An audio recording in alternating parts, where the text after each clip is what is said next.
Welcome back everyone to this continued discussion of where we left off last time, when we explored how to use Gini-impurity to actually construct a decision tree. We previously explored how to calculate Gini-impurity for a binary categorical feature, that is, a categorical feature only consisting of two possible categories. In the previous example, it was yes or no if that email contained a URL link. Now let's explore the following: calculating Gini-impurity for continuous numeric features, as well as calculating Gini-impurity for multi-categorical features, where the number of categories is more than 2. Once we understand how to calculate the Gini-impurity for the variety of feature types available, we'll be able to figure out how to choose a root node feature. That is, the feature that will be the first feature used in order to split the data into subsequent nodes or subsequent leaf nodes. Now, we first are going to imagine a continuous feature, and we'll use the same design as before, where we're trying to predict whether or not an email is spam. But in this case, we're dealing with a continuous numeric feature containing the actual words or number of words in the email. So what we want to do is calculate the feature Gini-impurity. The first step for a continuous numeric feature is to actually first sort the data. So notice that we're going to sort the entire data set based off this continuous numeric feature column. Once we've sorted the data, we're ready for the next step, which is to calculate potential split values for a node using this feature as a split condition. A node that uses this feature as a split condition for the incoming dataset would compare this feature to some n value. In this particular case, we would ask the question, are the number of words less than or equal to n? And what I can do is actually use averages between each of the rows as potential values to split on. So we can see for the first row, I have 10 words in that email. And then in the subsequent row, I have 20 words in that email. If I were to take the average between the two, that is 10 and 20, I could get 15. And 15 is a potential value to actually split on or use as my n. Because if I were to say words is less than or equal to 15, I know I'm cleanly separating those words out. And I can use averages between the rows as values in order to calculate each potential or possible splitting of these rows. Let's actually work through an example. Let's imagine that I actually chose 15 as my potential split to test out. Then I know that if I say words less than or equal to 15, I have successfully split up this data into two sets, which means I can calculate the Gini-impurity for this particular split. And I can do this for each of the splits. So for this particular example, I can see words less than or equal to 15, and I'm separating out that first row against all the other rows. This is the reason we had to actually sort the data first in order to actually calculate these averages. After performing this split, I know I have the Gini-impurity formula that I can go back to and actually fill in the values for. And if we were to actually calculate this, we could see that the left leaf node actually has a Gini-impurity of 0. Because it represents just a single class, one spam email. Then we can plug in the formula for the right leaf node in order to calculate the Gini-impurity for that. And then, if I actually want to calculate the Gini-impurity for this feature on this particular split of n equal to 15, then I would just take the weighted average here.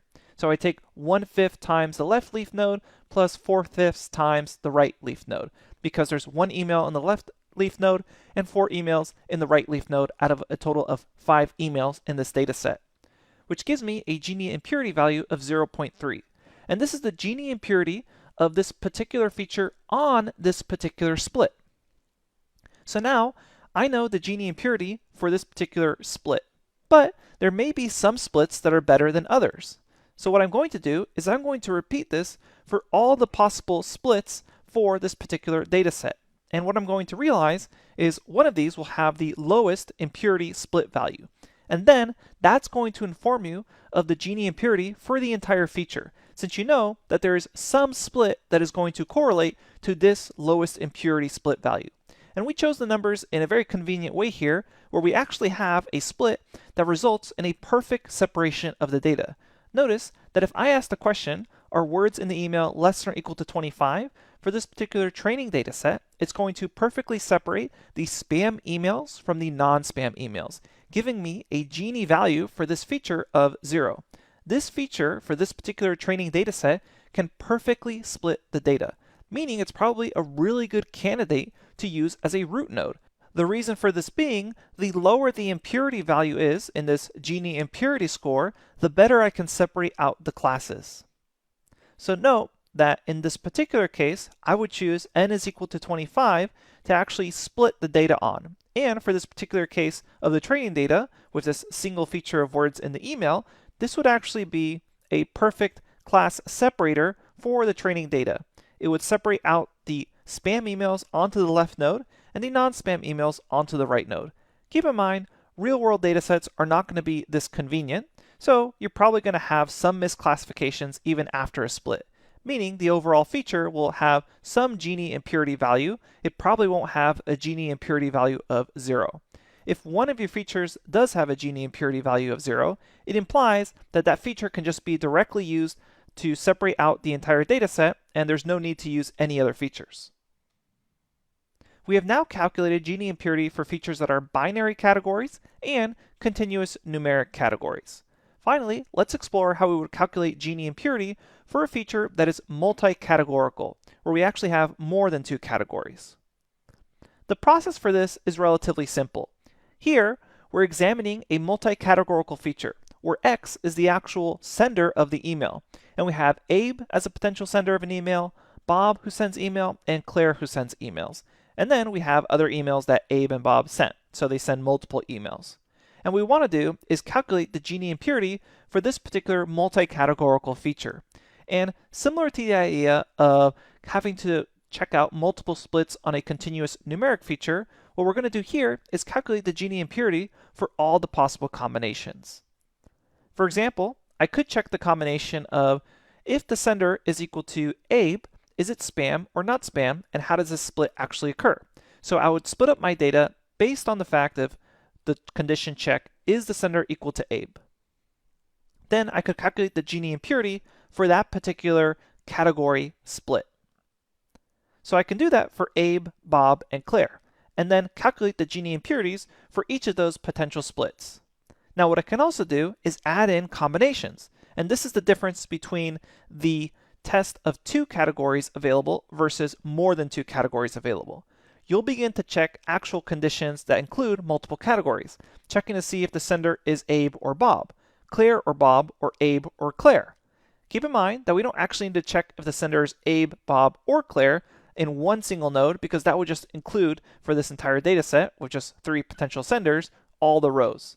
So in this case, we're able to check for the Gini impurity of all the combinations, and then we'll choose the combination that has the lowest impurity after performing this split. Essentially, which one of these combinations is going to be able to split up the data on its classes most effectively, having the most pure leaf nodes.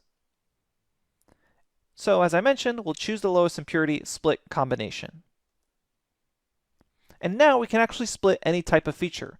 We know how to split a binary category, a continuous numeric feature, as well as a multi-categorical feature. The question then arises, how does the decision tree decide on the root node of a multi-feature dataset? Well, we simply calculate the Gini impurity values of each of those features, given the techniques that we just learned about, and choose the lowest impurity value to split on first. Because you want to make sure that at the very top of your decision tree, you're choosing the feature with the most signal. That is, the feature that has the ability to purify the dataset the best, having the lowest Gini impurity. By choosing the feature with the lowest resulting Gini impurity in its leaf nodes, we are choosing the feature that best splits the data into pure classes. We should also note, by using Gini impurity as a measurement of the effectiveness of a node split, we can perform automatic feature selection by mandating an impurity threshold for an additional feature-based split to occur. So what does that actually mean? Well, this is where we get into hyperparameters we can adjust within a decision tree. Let's imagine that we have many features and we're having this really large overfitted tree. That is, the tree ends up being very deep with many different types of potential splits. And often, if you have a very large tree, it could potentially overfit to your training data, meaning it doesn't have enough bias to perform well on test data. What you can do to alleviate this issue is add in the hyperparameter of a minimum Gini impurity decrease after being split on a node. Essentially, we're asking the decision tree to only split on the node if it's worth the decrease in Gini impurity. That is, it's separating out the classes enough that splitting on that particular feature node was actually useful and adding in more information. So we can add in that threshold. For example, maybe these two particular instances of nodes being split didn't meet our Gini impurity decrease threshold. So they weren't really separating out these classes enough in order to meet the decrease in Gini impurity for our threshold. In which case, we're essentially going to perform automatic feature selection. And this is also pruning the tree a bit, where we're just going to say, because that particular feature node couldn't actually decrease Gini impurity, it's just going to become a leaf node. Another hyperparameter we can adjust is mandating a maximum depth of our decision tree. So what we can do here is decide that we only want the decision tree to have a depth of 2 potential split layers, essentially splitting off the root node and then splitting off of those nodes.